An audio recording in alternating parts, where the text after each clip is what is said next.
ایران نے تو already announce کر دیا ہے 100 بندے بھی اور مارنے پہ تو مار دیں گے. لیکن سیٹھی صاحب ایران کی جانب سے کہا گیا کہ ہماری تیاریاں پہلے سے بہت بہتر اور بہت مضبوط ہیں, تو ریٹیلیشن کا ہاں اب یہ ہے کہ ایران از ناٹ وینیزویلا, ان کے پاس تو کچھ بھی نہیں تھا ریٹیلیٹ کرنے کے لیے.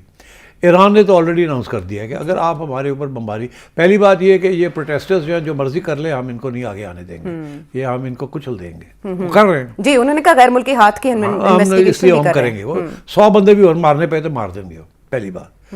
دوسری بات یہ ہے کہ اگر یہ اٹیک کرتے ہیں بائی دی ایئر تو Iran will attack American interest and Israeli interest in the Middle East. ان کے پاس جو انہوں نے اپنی پوری میسائلز تیار کر لی ہیں, اور وہ بالکل جسے کہتے ہیں نا ڈو اور ڈائی, وہ پوری جو کچھ ہے دے ول تھرو اٹ ایٹ اسرائیل. ان کو ایسے نظر آ رہا ہوگا کہ ہم تو مر رہے ہیں اب, ہاں تو لے کے ہم تو ڈوبے صنم ساتھ لے کر ڈوبیں گے, اور وہ اسرائیل کو سٹیز کو میجر اسالٹ کریں گے, اور many of the missiles will get through. وہ American bases in the region ان کو اٹیک کریں گے, and many of them will get through. And it may be کہ اس کے بعد رجیم چینج ہو جاتی ہے, America will and Israel together will succeed, it may be, but نقصان بہت ایران کرے گا, اس پہ کوئی شک نہیں ہے. یہ ایک بہت خونی جنگ ہوگی, تصادم ہوگا. لیکن تھرڈ ورلڈ وار نہیں سمجھتے آپ؟ نہیں, تھرڈ ورلڈ وار اس لیے نیوکلیئر ویپن نہیں ہے نا, تو تھرڈ ورلڈ وار تو نیوکلیئر ویپنز ہوں گے تو وار ہوگی نا. تو this is just a conflict between two, باقی سب چپ کر کے بیٹھے رہیں گے. چپ کر, چائنا بھی چپ کر کے بیٹھا, رشیا بھی, کوئی بھی کچھ نہیں کر سکتا. وہ صرف ایک یو این کے اندر یہ ہوگا کہ امریکہ نے بڑی یہ کیا وہ کیا, otherwise Iran is on his own. Nobody will send troops, missiles, jets, ships to defend Iran. Oh, not even Pakistan. Pakistan کا کیا سوال ہی پیدا نہیں ہوتا. اوکے, تو اس ملک میں ایسا چینج خطے پر کیسے اثر انداز ہوگا ان کمنگ ٹائم؟ ہماری یہی سب سے بڑا ڈر ہے ہمیں کہ اگر ایران کے اوپر ہوتا ہے تو ظاہر ہے کہ ہمارے ہاں بھی there is a significant Shia population, اور ہمارے ہاں بھی ایک اسلامک سینٹیمنٹ ہے, اور ہمارے ہاں بھی اینٹی امریکنزم ہے, اینٹی اسرائیلزم ہے. تو ہمارے ہاں بھی they can be protests. Already there are protests against the government. جی, تو یہ لوگ جو کہ پروٹیسٹ اگینسٹ دا گورنمنٹ کر رہے ہیں, یہ لوگوں کو باہر نکال سکتے ہیں on some other agenda, anti American agenda, pro Iran agenda, مگر اس کا جو کانسیکوینس ہے یا جو امپیکٹ ہے وہ تو حکومت کے اوپر ہوگا نا. یہ ساری اسٹیبلٹی سب اڑ جائے گی. تو اس کا فال بیک ہمارے اوپر پڑے گا ڈائریکٹلی اور انڈائریکٹلی. تو میں یہ سمجھتا ہوں کہ this is what we are scared of. Our government, our regime is scared کہ اس کا فال آؤٹ جو ہے یہ نہ ہو کہ یہاں انسٹیبلٹی شروع ہو جائے اور یہاں گورنمنٹ کے اوپر اٹیک آ جائے. یا ایک اٹیک آیا, آپ کو یاد ہوگا امریکہ کے خلاف جب لوگ ڈیمونسٹریٹ کرتے ہیں تو کبھی وہ کہتے ہیں ہم امریکن ایمبیسی جائیں گے, وہاں جلا دیں گے, یہ کر دیں گے, وہ کر دیں گے. تو فورسز کو پھر ان کو پٹ ڈاؤن کرنا پڑتا ہے. جب پٹ ڈاؤن کرتے ہیں تو کیجولٹیز ہوتی ہیں. تو یہ نہ ہو کہ PTI and sentiment, pro PTI sentiment and anti American sentiment اکٹھا ہو جائے, اور ایک یہاں بھی ایک ولولہ, ایک ارتھکویک آنی شروع ہو جائے, which is what we are scared of. اچھا سیٹھ صاحب, جب افغانستان میں رجیم چینج ہوا تھا تو تب یہ کہا جا رہا تھا کہ پاکستان کے حق میں ایک تبدیلی آئی ہے. افغانستان میں عمران خان صاحب تھے نا تب, وہاں تو بھاگنا پڑا تھا اشرف غنی صاحب کو.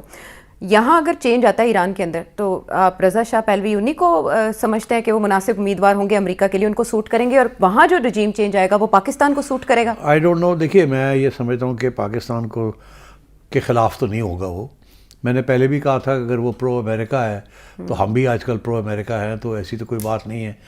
It will not be anti Pakistan. مگر یہ ضرور ہے کہ کیا رضا شاہ پہلوی واپس آئے گا کہ نہیں آئے گا. I don't think the Iranian people are ready for that. I don't think they will accept a member of the previous royalty to come back. اس لیے میں سمجھتا ہوں کہ اسی ارینجمنٹ کے اندر سے جو اپوزیشن لیڈرز ہیں, نوبل laureates ہیں, یہ ہے وہ ہے, ان میں سے ہی کسی کو وہ کوشش کریں گے کہ یہ آئے اور نئے الیکشنز ہوں, اور الیکشن کے ذریعے کوئی نیا پرو امریکن بندہ یا بندی بن جائے. اوکے, جیسے بنگلہ دیش میں ہم نے دیکھا کہ ایک Nobel prize winner, some thing like that, وہ والا ماڈل کاپی کیا جائے گا.